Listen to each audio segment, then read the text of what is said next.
The letter showed up on a Tuesday morning, buried between a grocery store flyer and a credit card offer I didn't ask for.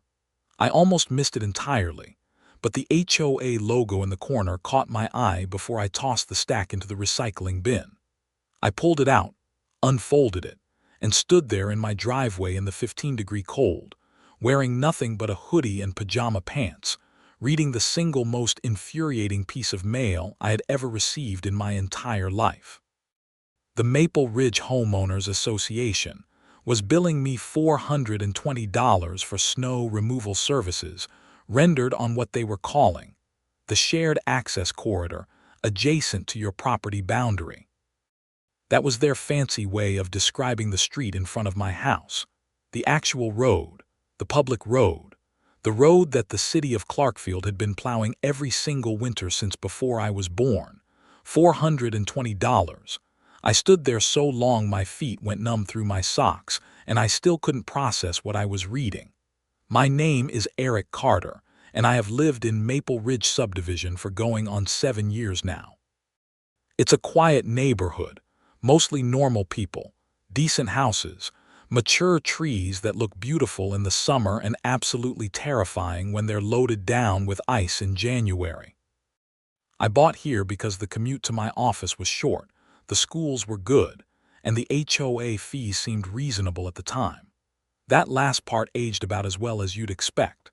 For the first couple of years, the HOA was basically invisible. They sent the occasional letter about fence heights and reminded everyone not to park RVs in their driveways for more than 72 hours. Nothing crazy. Then, about 3 years ago, a woman named Sherry Pruitt got elected to the HOA board. She ran unopposed because the previous treasurer had moved away and nobody else wanted the job. We should have all known right then that unopposed elections are how horror stories begin. Sherry Pruitt was the kind of person who used the phrase, as per my previous email, in spoken conversation. She was in her mid-50s, drove an immaculate white SUV that she parked exactly 6 inches over her property line into her own driveway, just to prove a point that I have never fully understood, and she had the energy of someone who had been waiting her entire life for a position of institutional authority. The HOA board gave her that. She treated it like a judgeship. In the 3 years since Sherry joined the board, HOA fees had gone up twice, the list of finable offenses had tripled, and 3 different neighbors had received formal notices for things like unapproved garden gnome placement and non-compliant mailbox flag angle. I'm not making that up. The mailbox flag one was my next-door neighbor Dale, and he still fumes about it every time we talk over the fence. But this snow removal charge was something else entirely. This was a whole new level. I went back inside, poured myself a second cup of coffee, and read the letter again from the beginning. It was written in that particular brand of bureaucratic language that Sherry had perfected over the years, full of phrases like, in accordance with Section 4.7 of the Community Maintenance Bylaws, and as a contributing member of the association, your responsibility extends to. She had attached a schedule labeled Winter Maintenance Invoice January Billing Cycle that listed 2 separate snow plowing events on January 8th and January 14th, totaling what she claimed was 5.6 hours of contractor time at $75 per hour, and then an additional administrative processing fee of $25. Here's the thing, though. I knew for a fact that on January 8th and January 14th, the city of Clarkfield's public works trucks had come through the neighborhood and plowed the street in front of my house. I knew this because I watched them do it both times. I had stood at my front window on both of those mornings drinking coffee and watching the Orange City plow rumble past, throwing a wall of snow onto my sidewalk and the edge of my driveway the way they always do, and I had done what any sensible person does on a cold January morning, which is mumble a couple of words about the sidewalk and then go refill my coffee. The street in front of my house is not a private road. It is not maintained by the HOA. It is not owned by the HOA. It is a public city street called Birchwood Drive, and it has been a public city street for as long as anyone in Clarkfield can remember. The city plows it because the city owns it, and that is how roads work. I pulled up the county property records website on my phone right there at my kitchen table. It took me about 3 minutes to find the parcel data for Birchwood Drive, and it was about as clear as anything can be.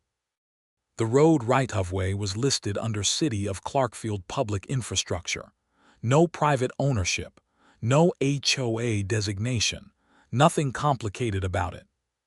So Sherry Pruitt was trying to charge me over $400 for snow removal that the city had already done on a street the city owned.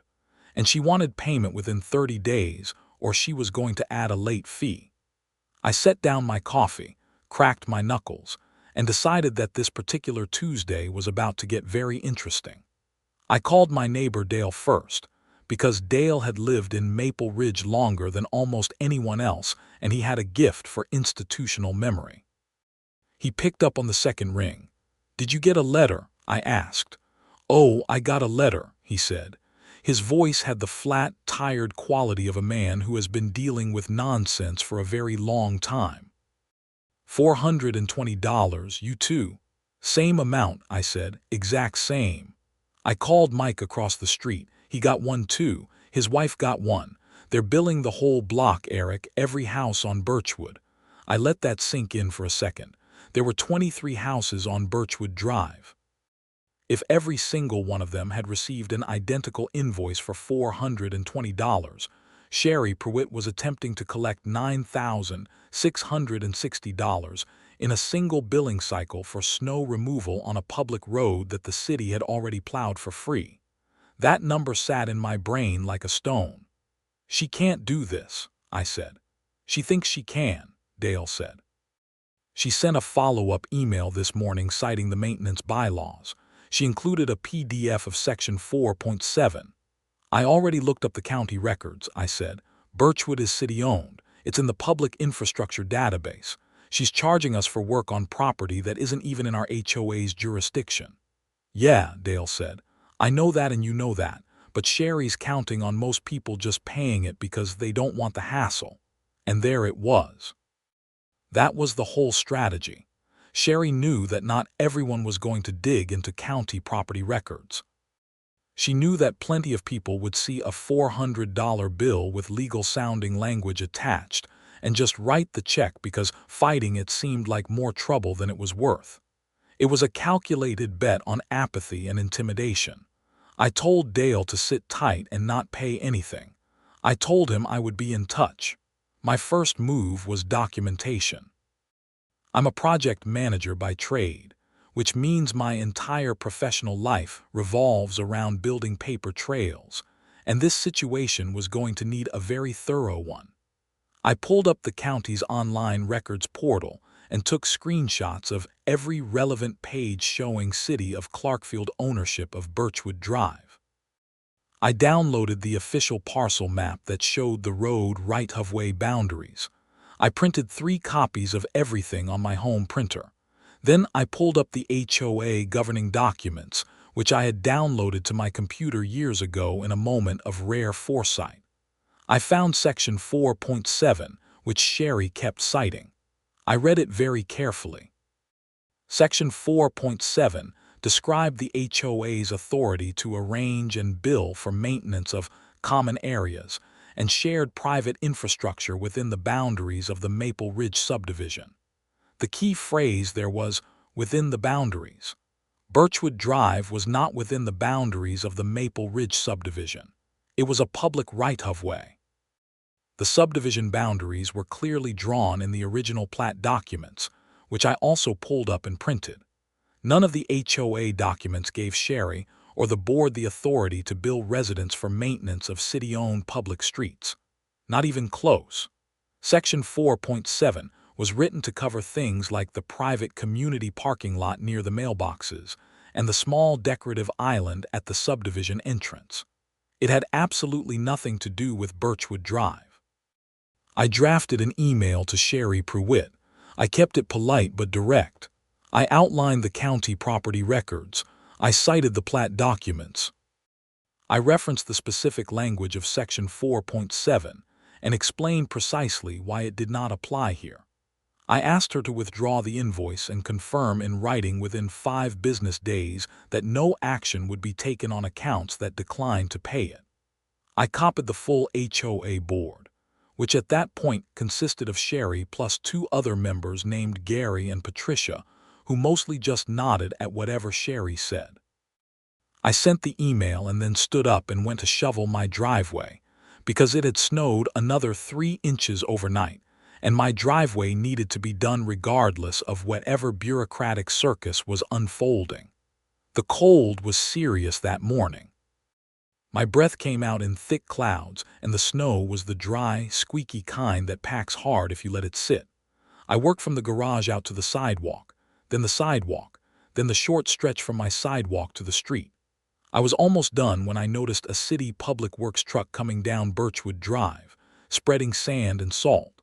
The driver gave me the standard wave that utility workers give when they see you shoveling. I waved back and thought about how perfectly timed that was. I went back inside, changed into dry socks, and found Sherry's response waiting in my inbox already. That was fast. It was a 3-paragraph email that managed to be both condescending and incoherent at the same time. She said that my personal interpretation of the property records was not legally binding. She said that the HOA had entered into a contract with a plowing service for winter maintenance, and that as a community member I was obligated to contribute my proportional share. She said that failure to pay by the stated deadline would result in a lien being placed on my property. A lien on my property for a snow removal charge on a public road. I read that last line 3 times. Then I forwarded the entire email chain to 2 people. The first was my cousin Rachel, who is a real estate attorney in a neighboring county, and owed me a favor from helping her move a couch that weighed roughly as much as a compact car. The second was a woman in my neighborhood named Barbara, who ran a private Facebook group for Maple Ridge residents and had about 250 of the neighborhood's 300 homeowners as members. Rachel responded within an hour.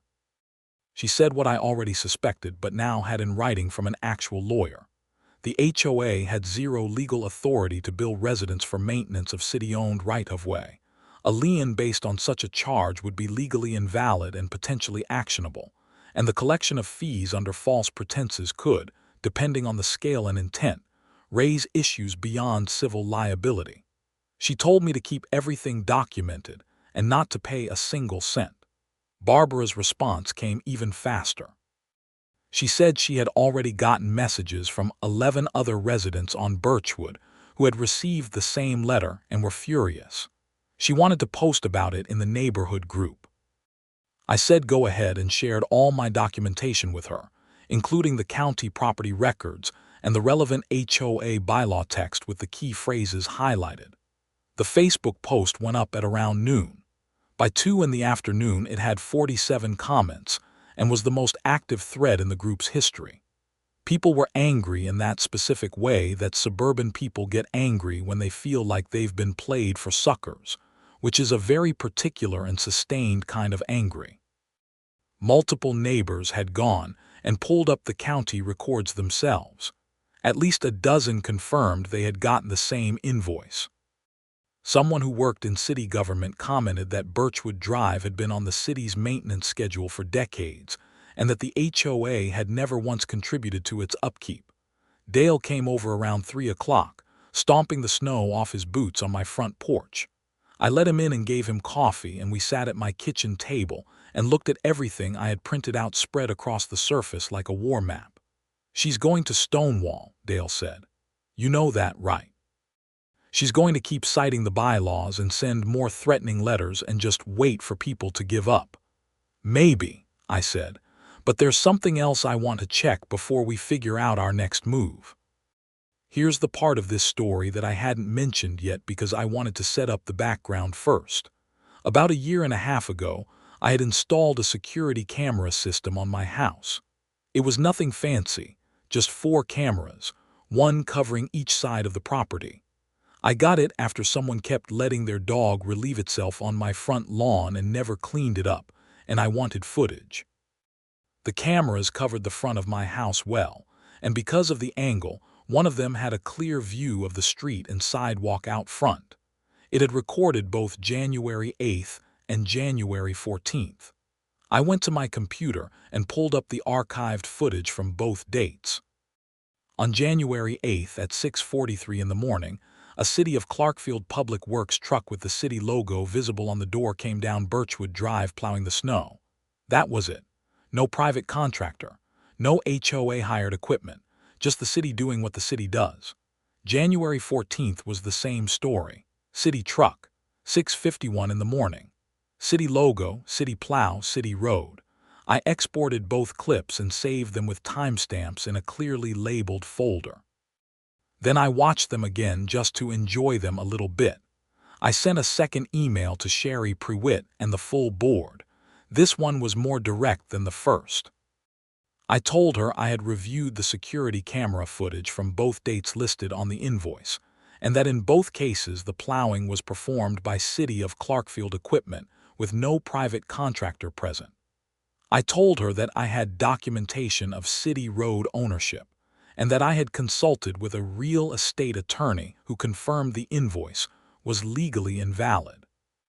I gave her one more opportunity to retract the invoice and formally notify all affected residents that no payment was required and no liens would be filed. I also mentioned, almost as a casual aside, that the Facebook post was generating significant community attention and that a number of residents were discussing their options. I didn't threaten anything specific. I just noted that the community was watching. The response this time took longer. It came late in the evening, after 9 o'clock, and this time it wasn't just Sherry. Gary, one of the other board members, had sent a separate message that was noticeably different in tone from everything Sherry had written. Gary said that he had been reviewing the documentation I had provided and that he had some concerns he wanted to discuss with the board before any further collection action was taken. He asked if I would be available for a call the following afternoon. That was a crack in the wall. I told Gary yes, absolutely, and I made sure to CC Sherry on my reply.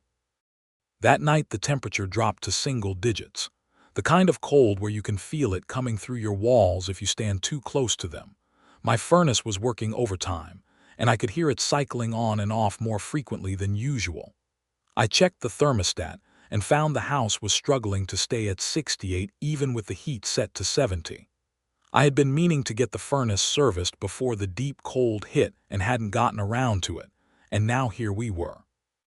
I threw an extra blanket on the bed and made a mental note to call the HVAC company in the morning, right after I dealt with the HOA situation. Outside, Birchwood Drive was quiet under a new layer of snow that had fallen through the evening. It was genuinely beautiful, honestly. The street lights made everything glow soft orange, and the houses looked like they belonged on a Christmas card. You could almost forget that somewhere in this same picturesque neighborhood, a woman named Sherry Prewitt was sitting in her immaculate white SUV of a house plotting her next bureaucratic maneuver. The following morning, I called the HVAC company before 8 and got them out by 10. Cracked heat exchanger, which explained the inefficiency. Not cheap to fix, but nothing catastrophic. The technician had the replacement part on his truck and had everything wrapped up before noon. I stood in my kitchen talking to him while he finished the paperwork and thought about how much simpler life was when the only thing you had to deal with was a mechanical problem with a straightforward solution. At 2 o'clock, I got on the call with Gary and Patricia. Sherry was also on the line, but she was noticeably quiet, which was almost more unsettling than when she was talking. Gary had clearly done his homework overnight. He acknowledged that the county records showed Birchwood Drive as city-owned. He acknowledged that the HOA bylaws, specifically Section 4.7, did not cover public right-of-way. He said he was uncomfortable with the situation and was recommending to the board that the invoice be retracted. Sherry spoke up at that point. Her voice had a brittle quality to it, like she knew she was losing ground but hadn't yet decided how to handle it. She said that the HOA had already paid the plowing contractor and that the community needed to cover those costs somehow. She said that if Birchwood Drive had been plowed by the city, that was a separate matter, but the contractor had serviced other common areas, and the billing was structured as a community-wide assessment. I asked her directly which specific common areas had been plowed on January 8th and January 14th that justified a $420 charge to every individual homeowner on Birchwood Drive. Silence. I asked again. I was polite about it, but I did not let the silence become a redirect. Sherry said the contractor had cleared the community entrance area and the parking lot near the mailboxes. I said that was interesting, because those areas were specifically designated in the HOA budget as part of the annual maintenance line item, which was already covered by the existing monthly dues.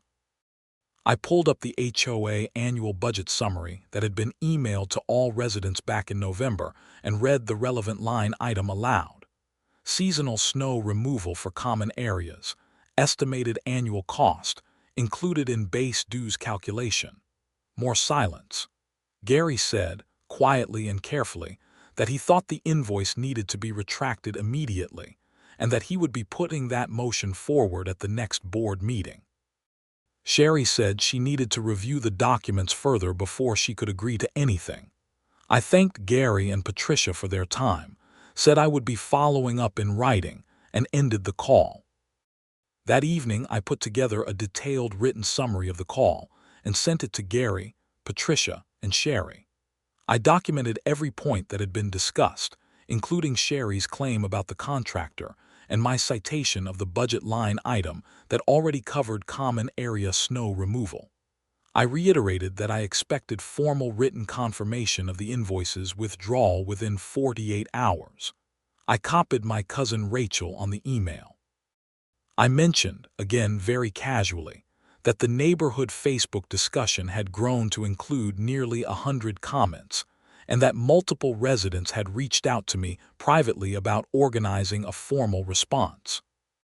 The next 2 days were a kind of cold, quiet standoff. The weather was still brutal, well below freezing every night and barely climbing into the 20s during the day. I was doing my driveway every morning, watching the ice build up on the north-facing parts of my roof that the sun never quite reached, driving carefully on the residential streets, because even though the city was maintaining Birchwood regularly, the side streets in the neighborhood were turning into ice sheets. My furnace, now freshly repaired, was running clean and strong, and I had never appreciated a properly functioning heating system so much in my life. On the second day, I got a call from a number I didn't recognize. A woman's voice, well-spoken, professional, asked if I was Eric Carter and confirmed I was the person who had posted documentation about the HOA snow removal charges in the Maple Ridge Facebook group. I said yes. She introduced herself as a staff reporter for the Clarkfield Gazette. Someone in the Facebook group had shared the post and tagged the local paper. I talked to her for about 20 minutes. I was careful and factual. I walked her through the county property records, the HOA invoice, the camera footage, the bylaw language, and the call with the board. I sent her the same documentation package I had sent Gary and Patricia. She thanked me and said she was going to contact the HOA and the City Public Works Department for comment.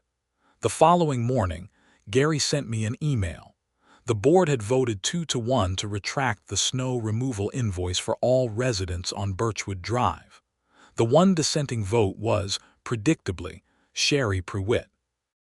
Gary said that formal notification letters would be sent to all affected homeowners within the week, confirming that no payment was required and that no lien actions would be initiated. He apologized for the confusion. I forwarded that email to Rachel, to Dale, to Barbara for the Facebook group, and to the reporter at the Gazette. I should have felt satisfied at that point, and I did a little. But I was also still turning over a few things in my mind. The piece that kept nagging at me was Sherry's claim about the plowing contractor. If the HOA had actually paid a contractor for work that the city had already done, where exactly had that money come from? And if the invoice to residents was her way of covering that contractor payment after the fact, it meant either the contractor had charged for work they hadn't done, or Sherry had authorized a payment that wasn't necessary and was now trying to pass the cost to homeowners under a false premise. Either way, something was off about the money. I'm not an accountant, but I'm also not naive. I sent Gary a separate message asking, as a dues-paying HOA member, to see the financial records related to the contractor payment that had allegedly been made for the January snow removal dates. I referenced the HOA bylaws section that guaranteed members the right to request financial documentation, which was Section 9.2 if you're curious. Gary said he would pull the records together and get them to me. While I was waiting on that, the Gazette article came out online. It was short, but it was pointed. The headline was something like Maple Ridge HOA accused of charging residents for city-maintained road. It had quotes from me. A quote from a city public works spokesperson who confirmed Birchwood Drive was city property maintained entirely by the city, and a no comment from the HOA, which in newspaper terms might as well be a flashing neon sign. The article was shared in the neighborhood Facebook group within minutes of going up and got more engagement than the original post. Sherry Pruitt was not having a great week. 3 days later, Gary sent me the financial records.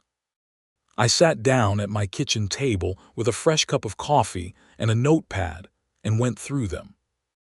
The HOA had indeed made a payment to a contractor called Northern Ridge Snow Services in the amount of $2,450 on January 16th, 2 days after the second plowing event. The invoice from Northern Ridge listed services performed on January 8th and January 14th and described the work as primary access road clearing, entrance and parking facilities. Primary access road clearing was the part that stuck out. That was the part that wasn't supposed to be there. I did some digging on Northern Ridge Snow Services. It took me about 20 minutes with a basic business search and some looking around online. Northern Ridge Snow Services had been registered as a business in the state just 8 months ago. Its registered agent was a man named Todd Pruitt, as in Sherry Pruitt's son. I set down my pen and looked at the ceiling for a solid 10 seconds. Then I called Rachel. "This is a different situation now," Rachel said when I laid it all out. If Sherry authorized payment to her son's company without disclosing that relationship to the board, and then tried to recover those funds from homeowners through a fraudulent assessment, you're potentially looking at a fiduciary breach and fraudulent misrepresentation at minimum. Depending on how the HOA's conflict of interest policies read, it could also be a violation of her board duties. Could it be criminal? I asked. It could absolutely be criminal, she said, especially if she took HOA funds under false pretenses and funneled them to a family member's company without disclosure. That's embezzlement territory. That's not a civil matter anymore. That's a police matter. I went back to the HOA governing documents. Right there in Section 7.4, board members were prohibited from entering into financial contracts with companies in which they had a direct or indirect personal interest without full disclosure to all board members and a majority vote from the remaining board membership. There was no record of any such disclosure or vote in the board meeting minutes, which Gary had also included in his documentation package. I called Gary.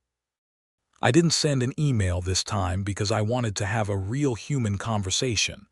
Gary picked up and I walked him through what I had found.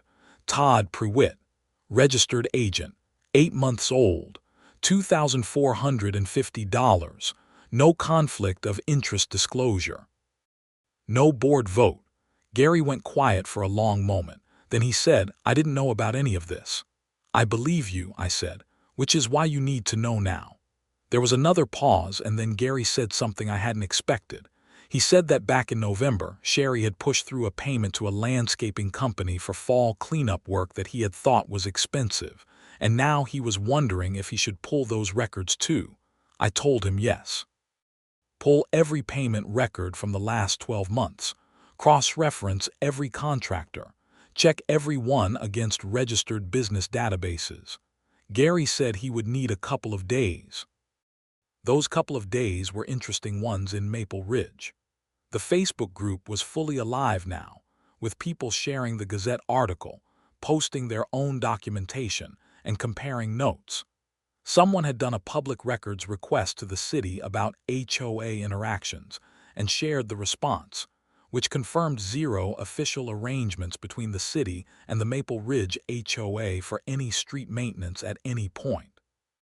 A retired accountant in the neighborhood named Frank had volunteered to help review financial records if the board made them available.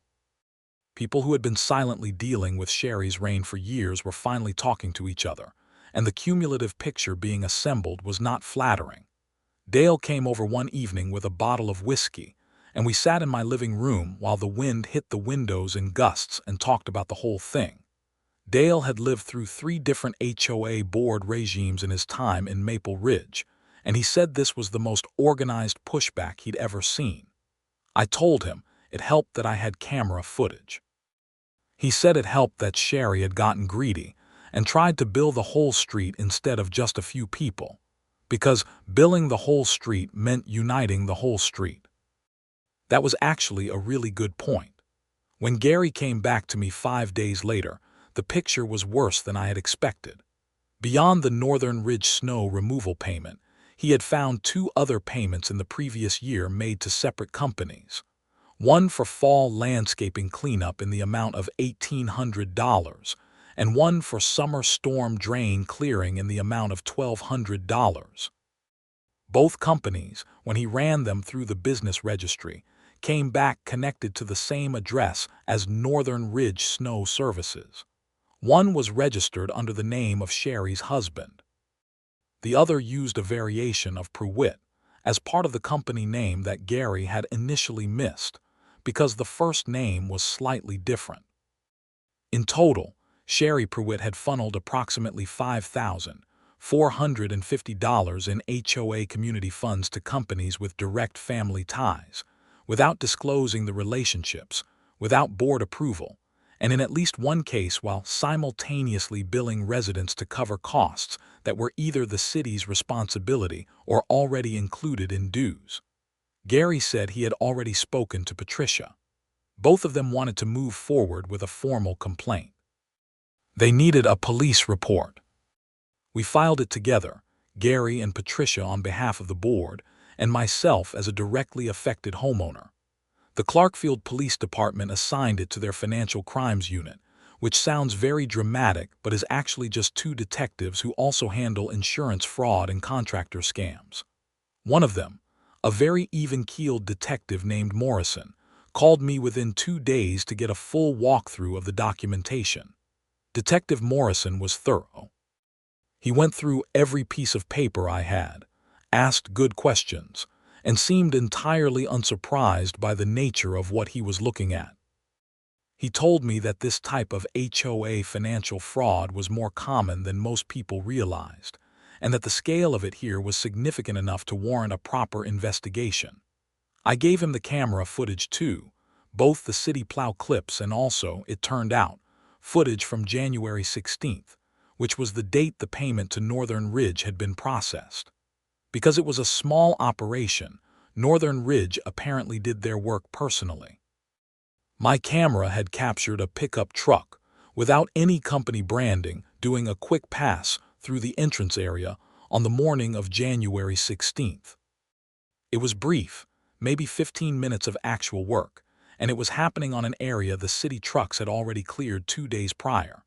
The truck's license plate was visible in the footage. Detective Morrison looked at it and said he'd be in touch.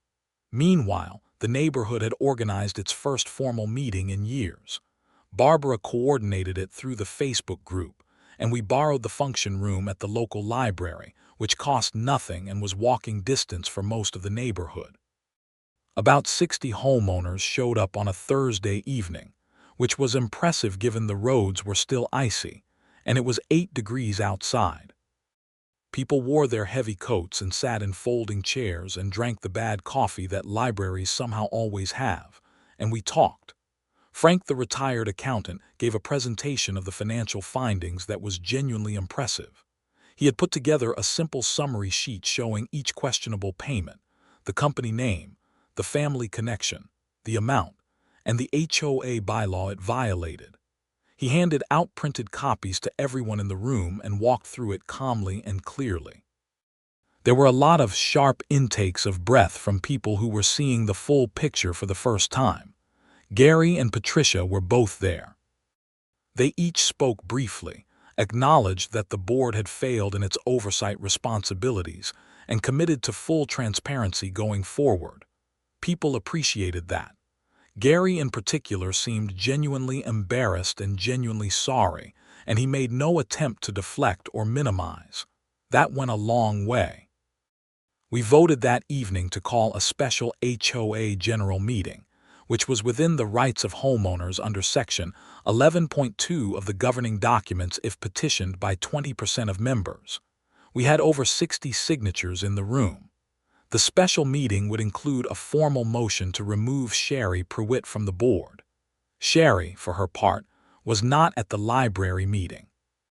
She had sent a terse email to Gary earlier that day saying she had nothing to attend or respond to until legal proceedings were resolved. That was her lawyer talking. She had retained one within a day of Gary, and I filing the police report, which was telling in its own way. The next couple of weeks moved fast in ways that felt surreal from the outside and relentlessly bureaucratic from the inside. The police investigation moved along quietly. The special HOA meeting was scheduled and held, and the vote to remove Sherry from the board was 38-4, with Sherry being one of the 4, which meant she had voted for herself, which somehow seemed completely in character. Patricia was elected as interim board chair. The community felt visibly lighter the moment the vote was announced. The Clarkfield Gazette ran a follow-up article when the police investigation became a matter of public record. It was longer this time and got picked up by a regional news website, which meant it circulated a lot more widely. Rachel told me it was also being discussed in a couple of online communities focused on HOA reform and legal issues, and that a few other people in other states had reached out to her after reading it because they were dealing with similar situations. She told me she was considering writing a short piece about HOA fiduciary duties for a legal publication. I told her I would buy her coffee whenever she wanted. The snow kept coming through February as it does in Clarkfield. We had 3 more significant snowfalls, each of which was handled exactly the way it had always been handled. The city plowed Birchwood Drive, I shoveled my driveway, and the HOA did not send anyone a bill for any of it. That seemed right. That seemed like how things were supposed to work. Detective Morrison called me on a Friday afternoon in late February. He sounded like someone who had reviewed a substantial file and arrived at a clear conclusion. He told me that the investigation had established sufficient grounds to move forward with charges against Sherry Pruitt for misappropriation of community funds. The specific charge was organized scheme to defraud, which in the state covered the pattern of unauthorized financial transfers that the documentation showed. Her son Todd was also being looked at in connection with the Northern Ridge invoicing. Morrison said the DA's office had reviewed the file and agreed with the charging decision. Sherry Pruitt was arrested on a Tuesday morning, which I found out about through the Gazette's online crime blotter before anyone called me. She was arrested at her home, charged, and released on bail by noon. The charge was a felony. Her HOA board membership was already gone, but the arrest made it formally irreversible. I don't want to pretend I was jumping around the kitchen when I found out. It wasn't really a celebration kind of moment. It was more like the particular feeling of something that has been wrong for a long time finally being officially acknowledged as wrong. Like a leaky pipe being properly fixed instead of just mopped up. Satisfaction without gloating. Dale texted me a single word when he saw the blotter. He just wrote, "Wow." I texted back, "Yeah." That felt like enough. The legal proceedings against Sherry took several months to fully resolve, which is how the legal system works, and I won't pretend otherwise. She eventually entered a guilty plea to a reduced charge, paid restitution of the full $5,450 back to the HOA, and received probation. Todd's business was dissolved. The reduced charge and the probation felt like less than the situation deserved, but Rachel explained that the restitution and the guilty plea were meaningful, that a felony conviction on record was not nothing, and that the HOA having its money returned was the most practical outcome for the community. I accepted that. The HOA itself went through a kind of reformation in the months that followed. Patricia turned out to be a genuinely reasonable board chair. She brought in a third-party bookkeeping service to manage HOA finances independently from the board, so no single person could authorize payments without independent verification. They rewrote the conflict of interest policy to require disclosure in writing at the beginning of each year, and any time a potential conflict arose. They published a simplified annual budget summary for all residents and held quarterly open meetings where anyone could come and ask questions. The monthly dues actually went down slightly in the following year, because when you stopped paying inflated invoices to family-owned companies you didn't need, the real costs of legitimate maintenance were lower than what had been going out. Gary stayed on the board and remained one of the more diligent members, especially about financial oversight. I think the whole experience genuinely affected him. He had trusted Sherry, and she had used that trust to do something dishonest, and the weight of that was visible on him for a while. He knocked on my door one Saturday in March, the kind of cold but clear late winter day where the sun is out and the snow is starting to think about melting around the edges, and he handed me a bottle of good bourbon and said thank you. I told him he would have figured it out eventually. He said he wasn't sure about that, and I appreciated his honesty. Barbara's Facebook group transformed into something genuinely useful. It became less of a venting space and more of a real community information hub, where people shared local news, organized things like neighborhood snow shoveling assistance for elderly residents, and actually helped each other out. 3 of the people who had come to that library meeting ended up volunteering for the HOA's newly formed audit committee. 2 of them had no financial background whatsoever. They just cared enough to show up, and sometimes that's exactly what it takes. I got new camera batteries installed in March, upgraded the cloud storage on my security system, and thought about how useful those 4 cameras had turned out to be. Not in a paranoid way. Just in the practical way of a person who has learned that documentation is not something you do when you think you might need it. You do it ahead of time, consistently, because you never know when a Tuesday morning letter is going to upend your winter. The last snow of that season fell in early April, a wet, heavy kind that stuck to everything and made a mess and melted by afternoon. I stood on my front porch and watched it come down, coffee in hand, and I could hear the city plow starting its run-up Birchwood Drive from a couple blocks away. That familiar diesel rumble, the scrape of the blade, the spray of salt and sand. The city doing its job on its street.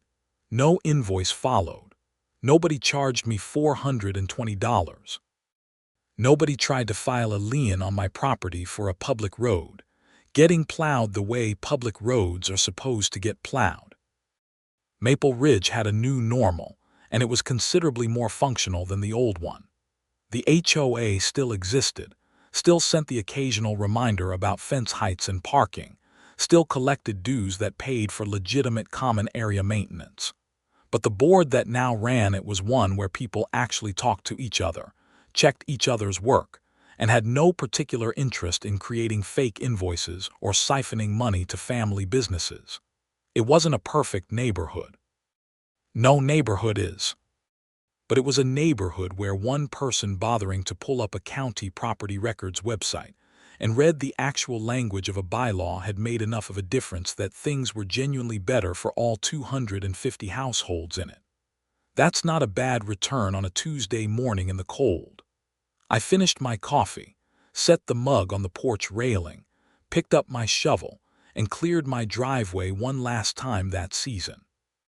The snow was wet and heavy, and my back complained about it, but I got it done. I tossed the last shovelful off to the side, knocked the slush off my boots, and went inside to a warm house with a furnace that was working exactly the way it was supposed to. Some problems you solve by knowing when to push back. Some you solve by keeping your camera footage. Some you solve by reading the bylaws more carefully than the person waving them in your face. Most you solve by doing all three at the same time and making sure your neighbors know what's happening so they don't get quietly fleeced while you're busy dealing with your own situation. Sherry Pruitt had bet on everyone staying quiet. She had bet on the legal language being intimidating enough, and the invoice amount being annoying enough, but not quite outraging enough that people would just pay and move on. She had been doing it long enough that it had become a habit, and habits make people careless. I was just the one who happened to look at the county property records on a cold Tuesday morning instead of throwing the letter away. The city of Clarkfield kept plowing Birchwood Drive every single winter after that, exactly as it always had, free of charge, because it was a public road and that was how roads worked. And nobody in Maple Ridge received an invoice for it ever again. That's the whole story. That's all it was.